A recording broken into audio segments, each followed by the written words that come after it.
எசேக்கியேல் அதிகாரம் 11. பின்னர் ஆவி என்னை தூக்கி ஆண்டவரது இல்லத்தின் கிழக்கு நோக்கி இருக்கும் கீழே வாயிலுக்கு கொண்டு வந்தது. அவ்வாயிற் பகுதியில் 25 பேர் இருந்தனர். அவர்கள் நடுவே மக்கள் தலைவர்களான அசூரின் மகன் யாசனியாவையும் பெனாயாவின் மகன் பெலட்டியாவையும் கண்டேன். அவர் என்னை நோக்கி, மானிடா, இந்நகரில் கெடுதலானவற்றை திட்டமிடுபவர்களும் தீய அறிவுரை கூறுபவர்களும் இவர்களே. வீடு கட்டும் காலம் அருகில் உள்ளது அன்றோ? இந்நகர் ஒரு பாண்டம், நாமோ இறைச்சி என அவர்கள் சொல்கிறார்கள்.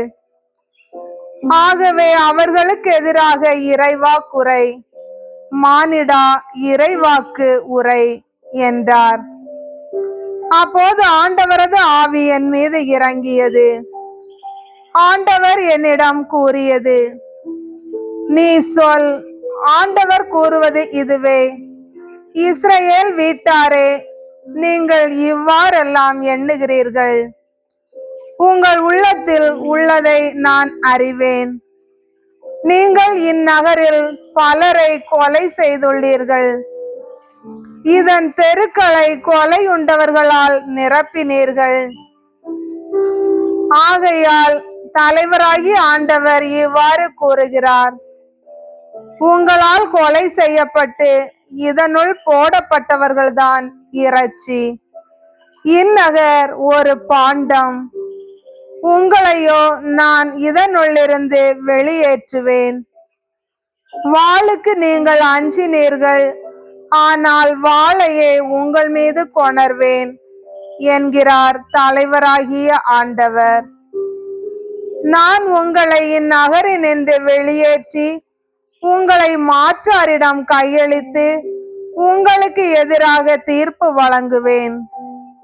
உங்களுக்கு நான் வழங்கும் தீர்ப்பு, நீங்கள் இஸ்ரவேலின் எல்லையில் வாளால் வீழ்வீர்கள். அப்போது நானே ஆண்டவர் என்பதை அறிந்து கொள்வீர்கள். இந்நகர் உங்களுக்கு ஒரு பாண்டமாக இராது, நீங்களும் இதிலுள்ள இறைச்சியாக இருக்க மாட்டீர்கள்.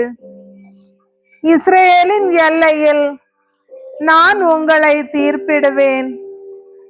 நீங்கள் மீறிய நியமங்களின் ஆண்டவர் நானே என்பதை அப்போது நீங்கள் அறிந்து கொள்வீர்கள். என் நீதி நெறிகளை நீங்கள் கடைபிடிக்கவில்லை, மாறாக உங்களை சுற்றியுள்ள வேற்றினத்தாரின் நீதி நெறிகளை பின்பற்றினீர்கள். நான் இறைவாக்கு உரைத்த போது பெனாயாவின் மகன் பெலட்டியா செத்து போனான். நான் முகங்குப்புற விழுந்து உரத்த குரலில், ஐயோ, தலைவராகி ஆண்டவரே, இஸ்ரவேலின் எஞ்சி இருப்போரை முற்றிலும் அழிக்க போகிறீரோ என்று கதறினேன். அப்போது ஆண்டவரின் வாக்கு எனக்கு அருளப்பட்டது. மானிடா, உன் சகோதரர், உன் உறவின் முறையினர் மற்றும் இஸ்ரவேல் வீட்டார் அனைவரையும் குறித்து, அவர்கள் ஆண்டவரை விட்டு தொலைவில் போய்விட்டார்கள்.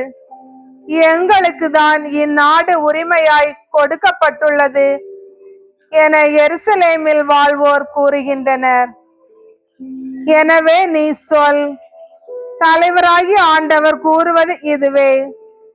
நான் அவர்களை தொலையில் வேற்றினத்தாரிடையே அனுப்பி இருந்தாலும், நாடுகளிடையே அவர்களை சிதறடித்தாலும், அவர்கள் சென்ற அந்நாடுகளில் அவர்களுக்கு நான் ஒரு சிறிய தூயகமாக இருந்துள்ளேன்.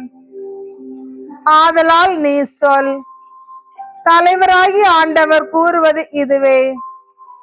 நான் உங்களை மக்களினங்களிடையே இருந்து கூட்டி சேர்த்து நீங்கள் சிதறுண்டிருக்கும் நாடுகளில் நின்று உங்களை ஒன்று சேர்த்து இஸ்ரவேல் நாட்டை உங்களுக்கு தருவேன். அவர்கள் அங்கு வந்ததும் வெறுக்கத்தக்க எல்லாவற்றையும், அருவருப்புகள் அனைத்தையும் அதனின்று களைவார்கள். அவர்களுக்கு நான் வேறோர் இதயத்தையும் புதியதோர் ஆவியையும் வழங்குவேன்.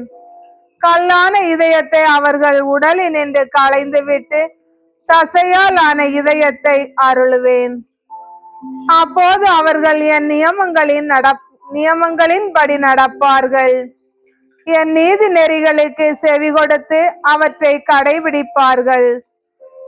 அவர்கள் என் மக்களாய் இருப்பார்கள், நான் அவர்கள் கடவுளாய் இருப்பேன்.